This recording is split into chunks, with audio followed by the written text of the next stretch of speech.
Welcome to the Creating Wealth Show with Jason Hartman. You're about to learn a new slant on investing, some exciting techniques, and fresh new approaches to the world's most historically proven asset class that will enable you to create more wealth and freedom than you ever thought possible. Jason is a genuine self-made multimillionaire who's actually been there and done it. He's a successful investor, lender, developer, and entrepreneur who's owned properties in 11 states, had hundreds of tenants, and been involved in thousands of real estate transactions. This program will help you follow in Jason's footsteps on the road to your financial independence day. You really can do it. And now, here's your host, Jason Hartman, with the complete solution for real estate investors. Welcome to episode 1112. This is your host, Jason Hartman, celebrating 12,178 days in the real estate business. Yes, I have been in this business now for 292,272 hours. Yes. Wow, that's a long time. And you know what? Like so many people, I would like to leave a mark on this business. I would like to improve this industry. You know, Steve Jobs used to talk about making a dent in the universe, right? Apple certainly did that. They changed the face of technology for sure. And of course, many other companies and people have done that over the years. They're not the only one by any means. But, you know, hopefully we all want to do something that's going to matter in the long term, right? Dennis Waitley, who was originally on episode number 150, and then we replayed him on a Flashback Friday episode, one of my early mentors, he talked about planting a shade tree under which you know you will never sit. Plant a shade tree under which you know you'll never sit. In other words, leave a legacy, right? And one of the things that just gets my goat, yes, it gets my goat, it bugs me, is the folks in the business that are just sleazy little weasels. And, you know, I think a time, and I've talked about this before, times of economic prosperity are not good for human character. In fact, I think times of hardship are good for human character. Not all humans, of course. I'm just saying by and large in the aggregate, right? You know, when you have good times, when everybody is rolling in the dough, so to speak, ethics just go out the window. And today I was frustrated by yet another story of this.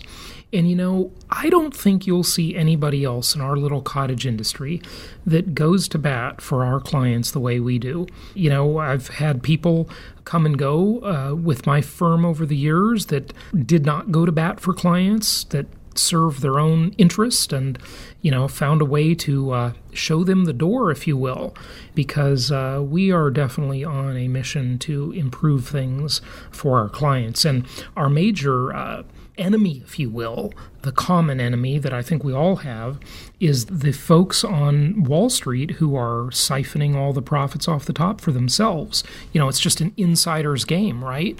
And that's a big one. But in the real estate business, we got a lot of people that just play the short game. It's not like golf where the short game matters, right? The short game in golf is really important. By the way, I heard an interesting story about golf last night. You know, we've talked about how golf is really lost popularity. I talked about before how in the past 10 years, because millennials just aren't into golf at all, golf rounds in the U.S. have declined by 35%. By the way, tangent alert. This is a tangent. So now yesterday I was listening to a story about how golf courses are closing down. And, you know, I've talked about this before. This is not a surprise. How golf courses are closing down. But what does it mean to the owners of homes around those golf courses? Well, now there is actually some empirical data on that. And the data says that the value of homes around golf courses declines by a good solid 25% when the golf course goes under. So this is going to be an interesting thing, folks, to see how redevelopment happens, what the alternate uses are for golf courses. I mean, this is a tough one. This is a really, really tough one because, the people that live around that golf course, they're not going to want to have a bunch of condos built in there or more homes that destroy their view. And a lot of it would be pretty hard to do because of the infrastructure problems, the accessibility problems, the roads, this is a problem. It's a very significant problem. So if you live near a golf course and that golf course is still working okay, the future is uncertain. And you should really consider making a move before that changes, potentially, if you own a home around a golf course. So just a little something to be watchful of. But anyway, in golf, you've got the short game and the long game. In life, you've got the short game and the long game. And in life, the long game is where it's at. But a lot of people are playing the short game, and they're just, they've just got their greedy little hands out, their greedy little paws out to get all they can. Today, I was discouraged by yet another one of those same stories. And it gets my goat. I'm telling you, it really gets my goat. If you have any of these things happen to you, even if it's not directly in our industry, we can help you. Contact your investment counselor at my company through jasonhartman.com or directly if you have their contact info. Ask how we can help you, because we can help you with this stuff in more ways than one. And I won't go into that and belabor that point here too much. But today, we've got a great guest, and this was a very interesting interview that I just did last week. We are going to talk about the future again, because, as Yogi Berra says, the future ain't what it used to be. And he's right. Well, the late Yogi Berra, he is still right. He left a legacy, a dent in the universe with his funny sayings, when you meet a fork in the road, take it. Yogi Berra was just a funny guy with those great quotes that he had. But the future ain't what it used to be for sure. Here we are talking to the author of The Future is Asian. The Future is Asian. That's a really important phrase, I think, because most people, when they talk about Asian, are talking about China. And there's a lot more to Asia than China. Now, as you may know, if you're a regular listener, I've been to 81 countries. I have made it a real point to travel all around the world. I've got a trip to mainland China coming up in a couple of months here, and I can't wait to report from there and do the show from there. Well, if I can breathe. And of course, I've traveled all over Southeast Asia, Hong Kong, etc., and many other places around the world. I think the guest today makes some very good points that are important to real estate investors. A guest that I interviewed just, the day before yesterday, I think it was, talked about, now we're back to China, some of the construction in China and these new building processes for building, if you check out this company, Broad Group, right? 57-story skyscraper built in, what was it, like 90 days or 60 days or something like that. It was amazing. I mean, it's absolutely mind-boggling how quickly they've constructed things. Now, let's hope they're playing the long game and this stuff lasts and it doesn't fall down. But it's pretty amazing to watch some of the videos on YouTube. I was doing that last night and the night before, and it's pretty amazing, really. But hey, thank you for all of you who have registered for our upcoming conference, Meet the Masters of Income Property, Newport Beach, California, March 23rd and 4th. And then, of course, for the Venture Alliance, we have an extra day, Monday, following the event. The event is on Saturday and Sunday, as always. And this is our 21st anniversary event of Meet the Masters. It is our 21st anniversary. A lot of you have been to these events many, many times over the years. We have lots of regulars. I would say easily the audience is maybe 60%, maybe even more. We should really check this stuff. Returning to the event every single year or so. It's always great to welcome you back and welcome the new people as well. So go to jasonhartman.com/masters. Get your tickets for Meet the Masters of Income Property. And they are selling like hotcakes. And, hotcakes sell pretty fast, especially when people have the craving for them. So don't forget to get your tickets. We're still on early bird pricing for Meet the Masters of Income Property. So that's jasonhartman.com/masters. Yes, that is. Also, we've got a cruise, our first cruise event coming up for the Venture Alliance, and for guests that want to come to that event, we'll announce details on that. It's going to include Cuba, though. Very interesting. A time machine trip back down to 1959, because when communism starts, time stops. That's pretty much how it works. I've been to Cuba before, and it's like stepping into a time machine and going back to 1959, quite literally. It's pretty amazing place.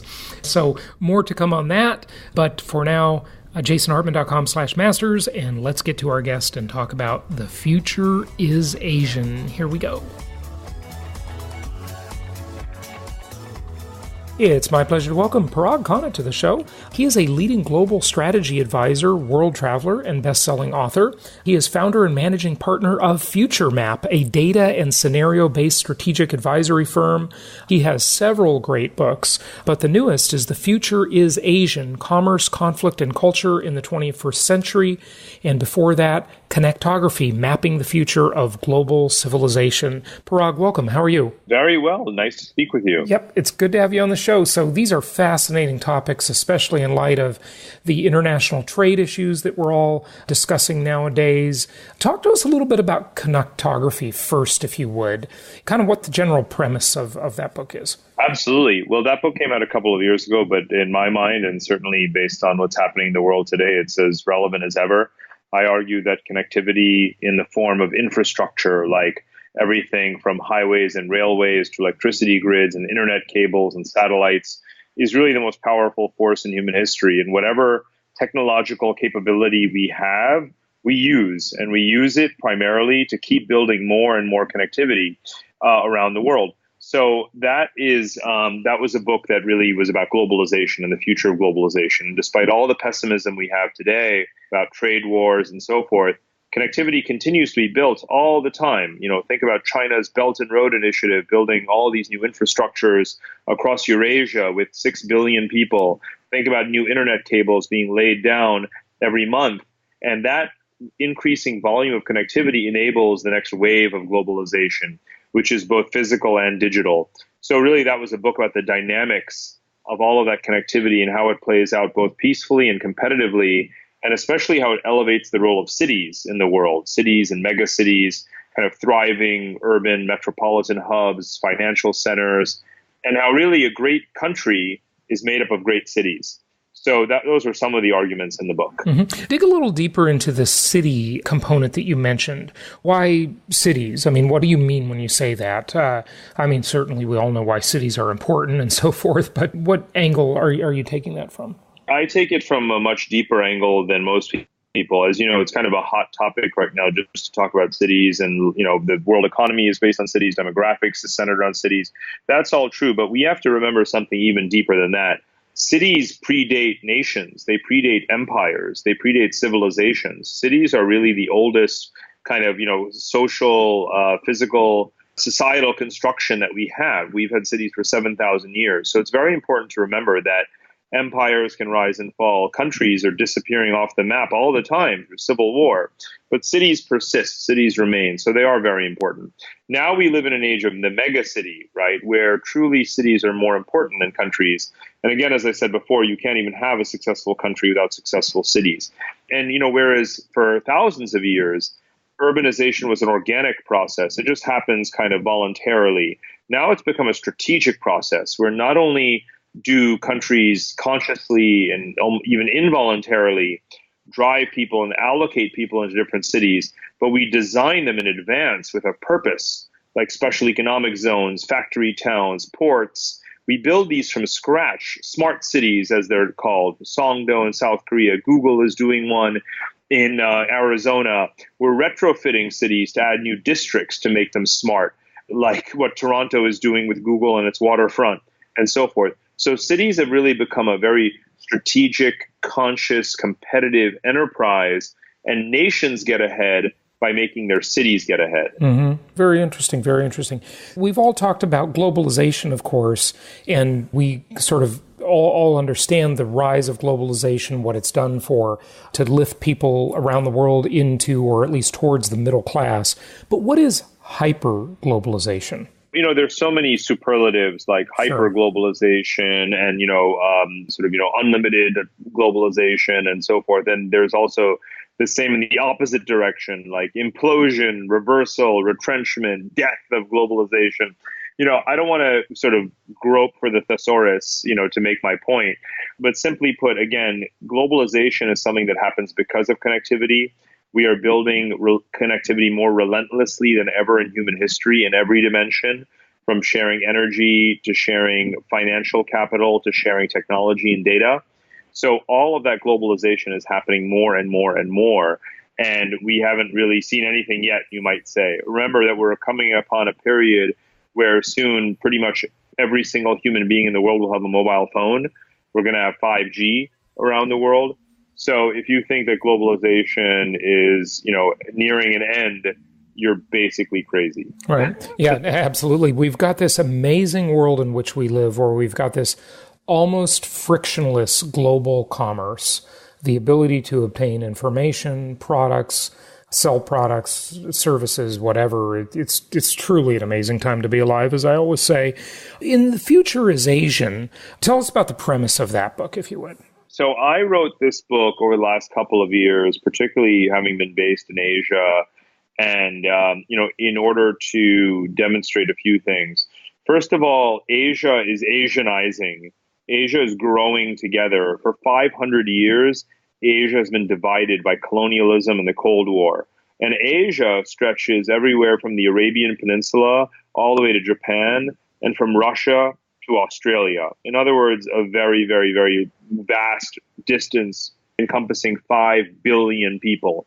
And it's been 500 years since Asians had more to do with each other, had more dense relationships of commerce and diplomacy with each other than with Britain or America. And now that's happening again. And of course, no one alive today can remember when Asia was Asia, a full, not united whole, but an ever more integrating whole. And that's happening today. And it is truly the most exciting story in the entire world. So living here, I get to be in the heart of that action. And I've written this sort of reportage about it. And you're in Singapore, right? I'm based in Singapore. And one of the critical things here is that Asia is more than just China. And for the last 20 years, we've had a lot of books about Asia. However, they've all actually been about China. Like 400 pages, 395 are about China. What I've done in this book is to point out that Asia has 5 billion people and China has only 1.5 billion people. Therefore, there are 3.5 billion Asians who are not Chinese. Right. And pretty much, no book is written about them together with China to paint an integrated and full holistic picture of Asia in which China has a big part, but it's not the only game in town. Mm-hmm. And that's exceptionally important because we are already moving towards a world where India, Southeast Asian countries are growing faster than China.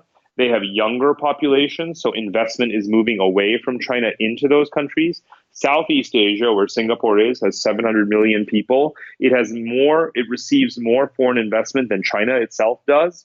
So in so many ways, if you want to skate to where the puck is going, to use that famous phrase from Wayne Gretzky, sure. You've got to be looking at the rest of Asia, not just China. Mm-hmm. And so, again, that story just has not been told. It isn't being told. And yet here we are in which that is the fact of the matter. Mm-hmm. So I really needed to tell that story, and that's what the book is about. And of course, the impact that it has on the rest of the world. What does it mean for us? If we're in a trade war with China, what does it mean for the rest of the region? A trade war doesn't have just two parties, right?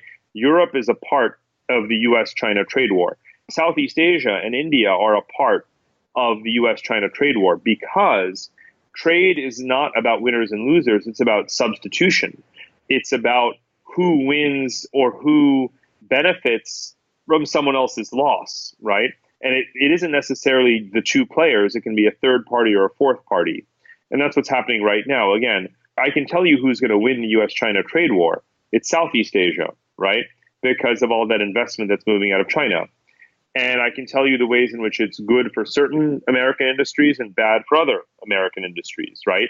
Because there's not just one national winner, but categories and industries that win or lose.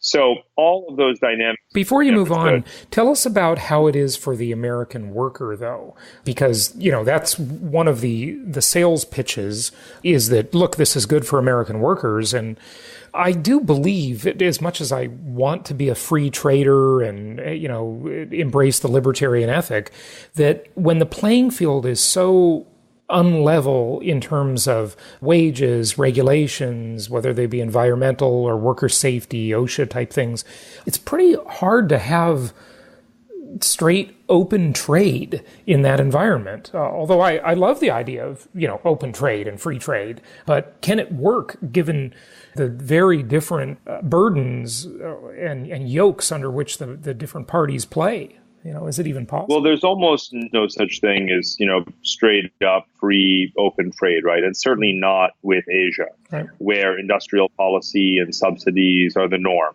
and we have to confront that. But in terms of the fate of the American worker, we have to go back to the 1960s and look at, the increasing role of globalization and outsourcing. That's hurt workers. We have to look at technology, which is hurting more workers than trade is, right? And this is just beyond any doubt has been demonstrated by tons of research. We want to blame China. We want to blame Mexico. Certainly Trump does. The fact is, and I implore all listeners of yours from whatever side of the spectrum they're on to understand this fact. A lot more jobs are lost just because computers and robots can do the work instead of humans than trade. And even if you were to seal our borders and, try and bring back all the jobs, companies would give those jobs to robots, not to humans, right? So I just need everyone to understand that. So blaming others is not going to help. I will tell you what's bad news for the American worker. It's because of this trade war, China and other countries are going to say, maybe, American goods are now more expensive and America didn't join the Trans-Pacific Partnership Trade Agreement and America is an unreliable supplier because they don't want to sell us their high-tech stuff and, we're having trouble stealing it from America. So what they're going to start doing is substituting America. Now, this is going to be really painful. We've seen this with soybeans, right? If China is not going to buy American soybeans, it's going to buy them from Brazil and Argentina, right? Someone else wins. If they're not going to get semiconductors from Oracle or Intel, they're going to buy them from Japanese suppliers or German suppliers or Korean suppliers. Now, what happens 2-3 years from now when it's time for the 15 different Chinese airlines to procure their next round of airplanes? And they say, we used to buy half our planes from Boeing and half our planes from Airbus. Now let's buy only 30% of our planes from Boeing and 70% from Airbus because the Europeans are being nice to us. Then we're really, really, really going to feel the pain, right? Because that's a lot of American workers who work for Boeing in all 50 states.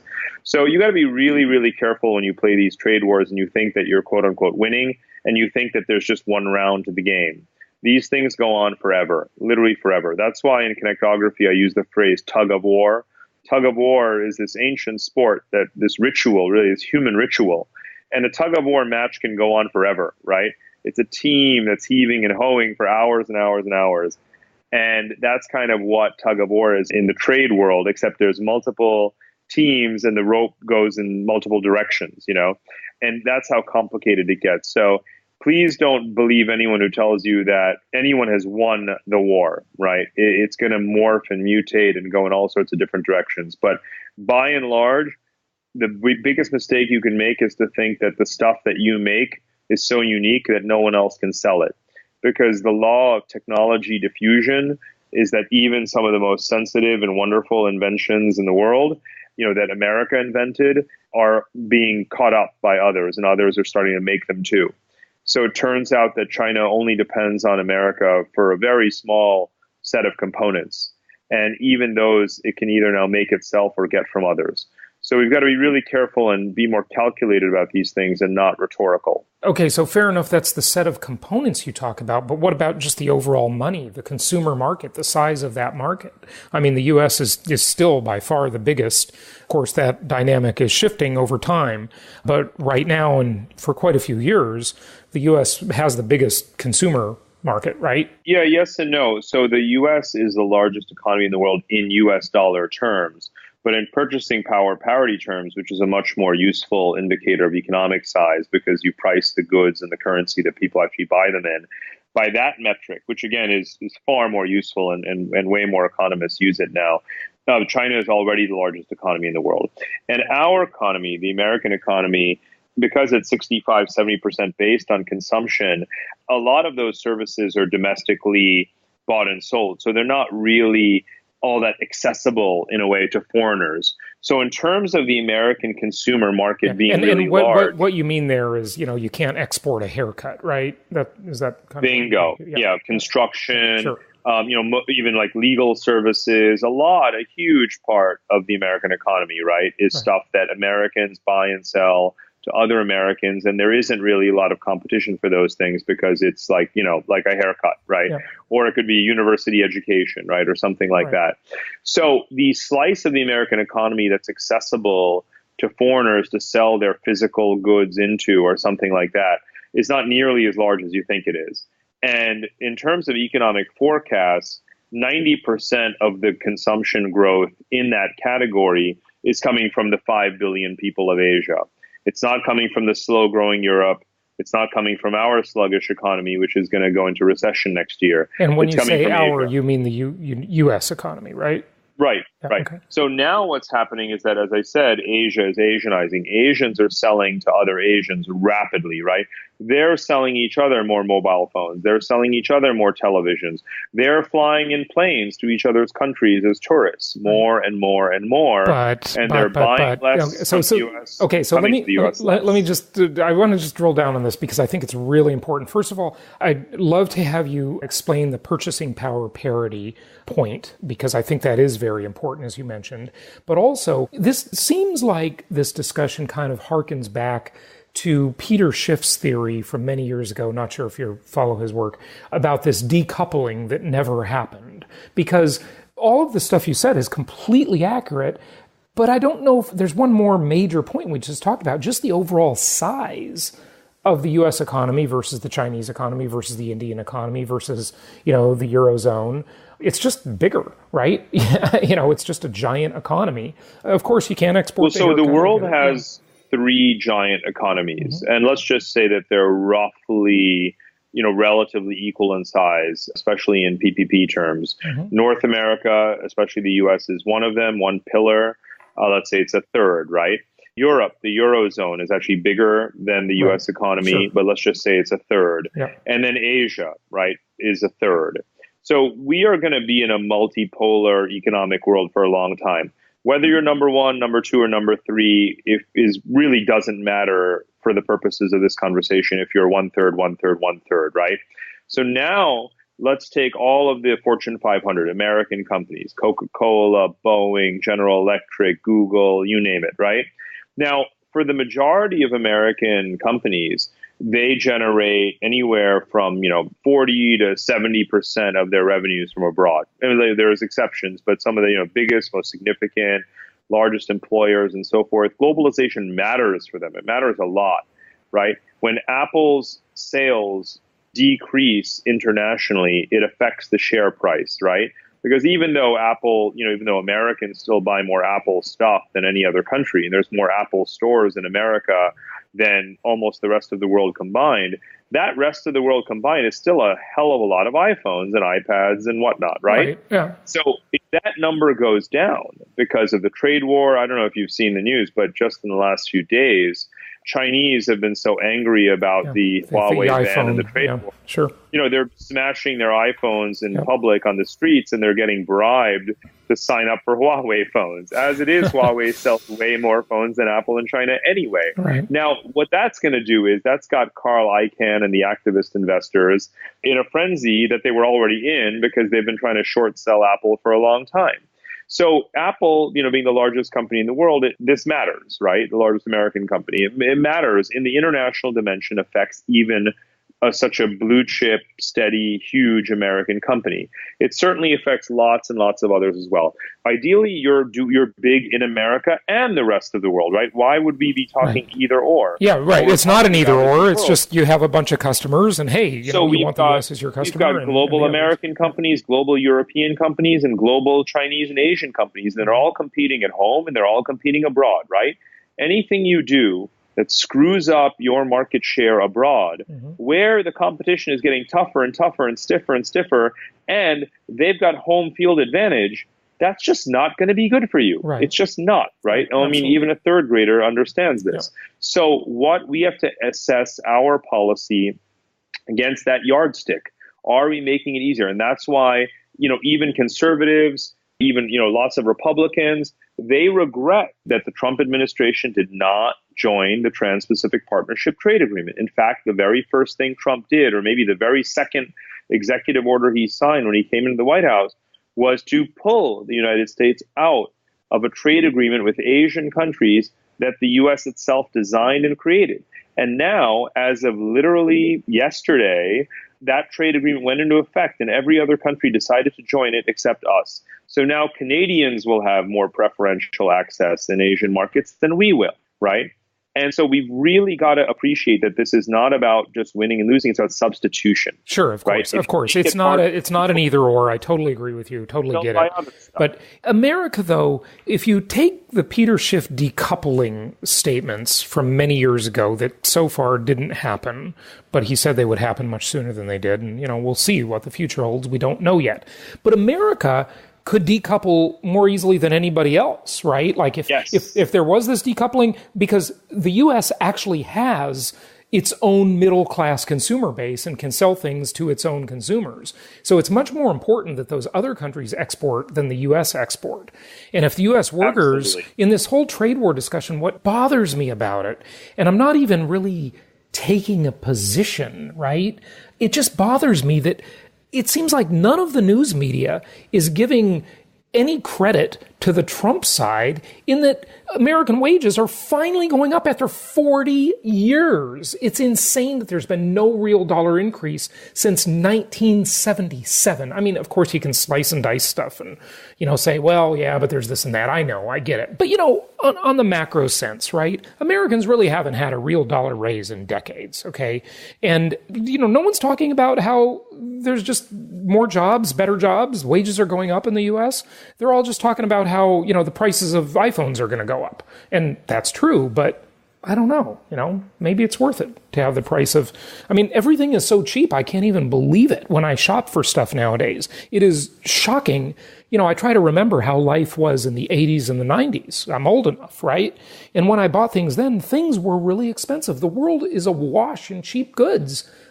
Maybe our expectations on the price of things, they're just too high. Everything's the world is awash in cheap goods because we outsource the production of those goods to Asia. Absolutely. I know why it is too. Yeah, I agree. If we nearshore them and we force them to be made at home, a couple of things are going to happen. Let's use the iPhone as the obvious example. So now they've said they're going to set up a factory in Texas. It happens to, by the way, be a partnership with Foxconn, who is their usual partner, which happens to be a Taiwanese company. Yep. Don't miss the irony in this. Right. It's going to be mostly automated, so it's not going to create that many jobs. Mm-hmm. But here's the other thing: most iPhone components are made by Asian economies like South Korea and Taiwan and Japan, and then they're assembled in China. Now, if you import those components, you've just massively expanded your trade deficit, which is exactly what Trump is trying to close. So irony number one. Now, I'm with you on this, right? What you said is super important, two levels. Number one, the United States or North America as a continent is the most autarkic, self-sufficient continent in the world. We have all of the food, all of the fuel, all of the water, all of the people, all of the industry, and all of the technology to survive a world in which globalization disappears. No other part of the world can do that. So yes, that is geopolitically divine. It is what many people call the special providence, which is a beautiful term to capture a very fortuitous circumstance for which all Americans should be unbelievably grateful. Yes, they definitely should. And not only that, we got these handy big oceans separating us, so the likelihood of being invaded is extremely low. Exactly. All of that is wonderful. But now it works in several ways. It means that if you want to ship those iPhones and you want to sell them abroad, because we did establish that it is important to sell them abroad for your company to really have a high value and market cap, right? It takes a long ass time, pardon my French, to ship those things across the Pacific Ocean. Meanwhile, Huawei is making them in the factory next door to 25 major Chinese cities and selling them there. And by the way, they're investing massively in expanding their production in all the other fast-growing Asian economies. So they're going to outsell you 20 to 1, right? If you are not making them near your customers, which is why Dell does something very different, right? Dell makes its laptops as close to its customers as possible, and it too has a global customer base. It makes the laptops for Saudi Arabians in Saudi Arabia, it makes the laptops for Chinese in China, the laptops for Indians in India, and that's why it's doing well in those markets. It's close to its customers. Here's the other aspect of it that is a double-edged sword: immigration. Yes, wages are going up because labor markets are tight. A lot of it has to do with that, but also the fact that, you have a skill shortage, right? So we don't have a demographic problem in the sense that, look, we've got plus 300 plus million people. Of course, there should be a job for everyone, but not everyone has the exact skills that are needed. So tech companies don't have tech workers.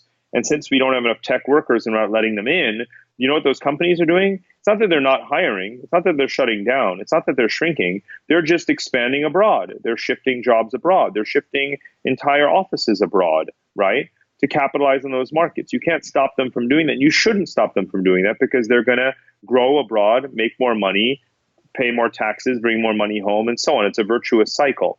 But when you cut off immigration, that's a mistake because we actually have a talent mismatch in the economy.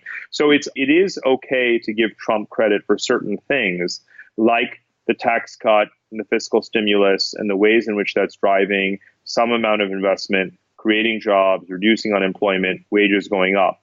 However, if the trade war also raises the cost of goods, makes things more expensive, and you have inflation, while wages are not really skyrocketing, right? Let's not kid ourselves. We should be very glad that they're ticking up for the first time in decades, as you just said.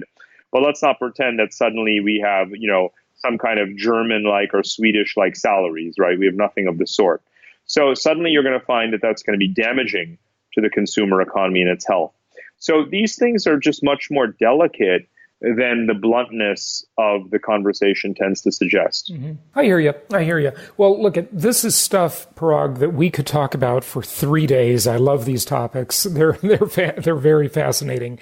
In your latest book, The Future is Asian, I think you're absolutely right in putting those economies together.